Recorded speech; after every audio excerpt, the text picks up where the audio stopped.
ఇవాళ అదే రకంగా ఈ రాష్ట్ర ముఖ్యమంత్రి విజయనగరం జిల్లాలో కూడా అడుగుపెట్టాడు.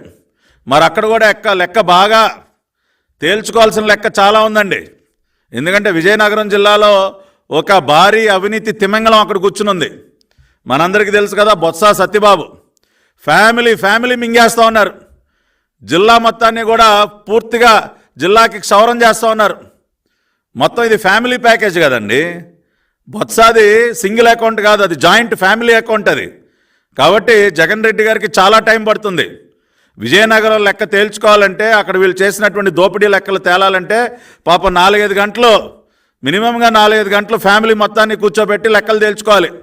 ఏమయ్యా సత్యబాబు, ఇసుకలో ఎంత దోచావు, మైనింగ్లో ఎంత దోచావు, నువ్వెంత తిన్నావు, నీ మేనల్లుడు చిన్నసీను నువ్వేదో బాగా దోచేస్తాడని జడ్పీ చైర్మన్ ఇమ్మంటే ఇచ్చాను, ఏమయ్యా చిన్నసీను నువ్వెంత మింగావు, ఇదిగో ఇంతే.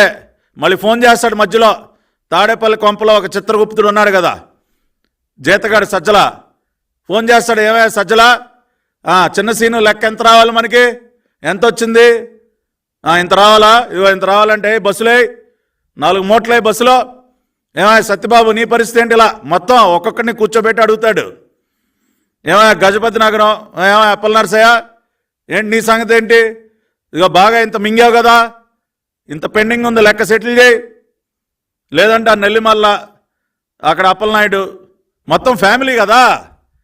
సత్యబాబు ఫ్యామిలీ మొత్తం ఇదే పనిలో ఉంటారు కదా. విజయనగరం జిల్లాని మొత్తం కూడా దోచవతలు బారేశారు.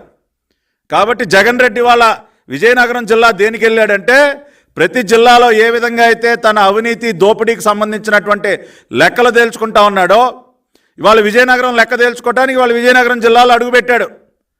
సత్యబాబు ఫ్యామిలీ గారు దోచేసినటువంటి లెక్క, ఈయనకి రావాల్సినటువంటి లెక్కలు, ఫైనల్ సెటిల్మెంట్, జగన్ రెడ్డికి ఫైనల్ సెటిల్మెంట్ ఈ రాష్ట్ర ప్రజలు చేస్తూ ఉన్నారు. ఇవాళ జగన్ రెడ్డి తన మాఫియా ముఠాలతో ఆయన ఫైనల్ సెటిల్మెంట్ చేసుకుంటా ఉన్నాడు.